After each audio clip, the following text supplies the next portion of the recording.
स्वः तत्सवितुर्वरेण्यं भर्गो देवस्य धीमहि धियो यो नः प्रचोदयात्। आज का विषय है अहंकार और असावधानी पर नियंत्रण रहे। आइए इसे विस्तार से समझते हैं। हमें प्रत्येक पद पर सफलता ही मिले यह कोई आवश्यक बात नहीं। असफलता में जो आघात लगता है उससे अधिक सावधानी बरतने और अधिक तत्परतापूर्वक श्रम करने की प्रेरणा मिलती है।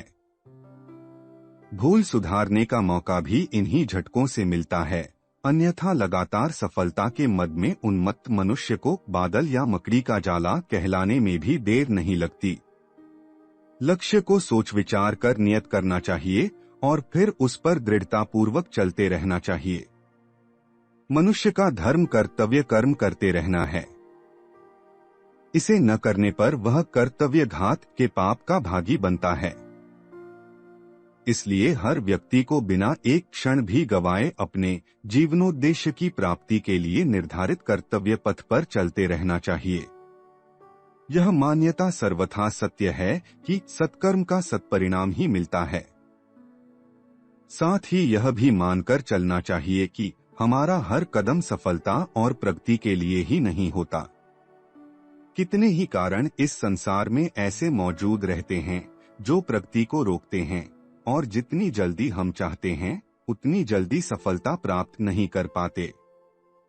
बाधाओं की मंजिलें पार करने में जो लोग अपने धैर्य और साहस का परिचय देते हैं, घबराने और असंतुलित नहीं होते, वे ही दृढ़ चरित्र और स्वस्थ मानस कहला सकने के अधिकारी होते हैं।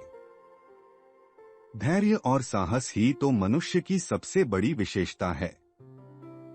असफलता इसी विशेषता को परखने आया करती है, और जो उसकी परीक्षा में उत्तीर्ण होता है उसे इतना मनोबल देकर जाती है जिसके आधार पर उन्नति के उच्च शिखर पर पहुंचा जा सके।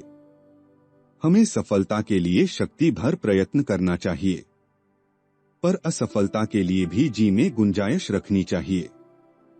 प्रगति के पथ पर चलने वाले हर व्यक्ति को इस धूप छां का सामना करना पड़ा है। हर कदम सफलता से ही भरा मिले ऐसी आशा केवल बल बुद्धि वालों को शोभा देती है, विवेकशीलों को नहीं। केवल सफलता की आशा करना और उसके न मिलने पर सिर धुनना अथवा निराश हो बैठना ओछे, उथले और बचकाने स्वभाव का चिन्ह है। जिंदगी जीने की विद्या का एक महत्वपूर्ण पाठ यह है कि हम न छोटी मोटी सफलताओं से हर्षोन्मत्त हों और न असफलताओं को देखकर हिम्मत हारें। दिन और रात की भांति असफलताओं का चक्र भी चलते ही रहने वाला है।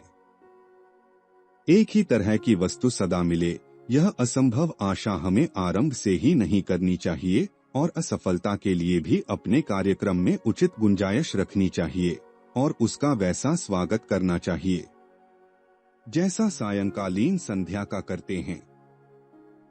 प्रातःकाल की उषा भी उतनी ही सुंदर होती है जितनी सायंकाल की संध्या।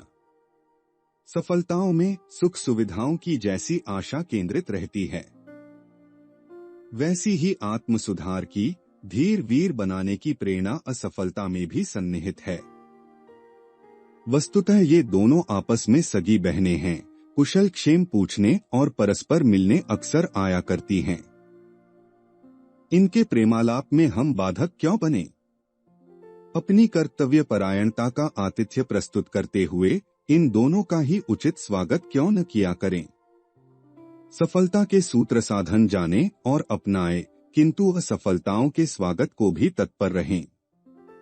इस पुस्तक के अन्य अध्याय सुनने के लिए डिस्क्रिप्शन बॉक्स में दिए गए लिंक पर क्लिक करें।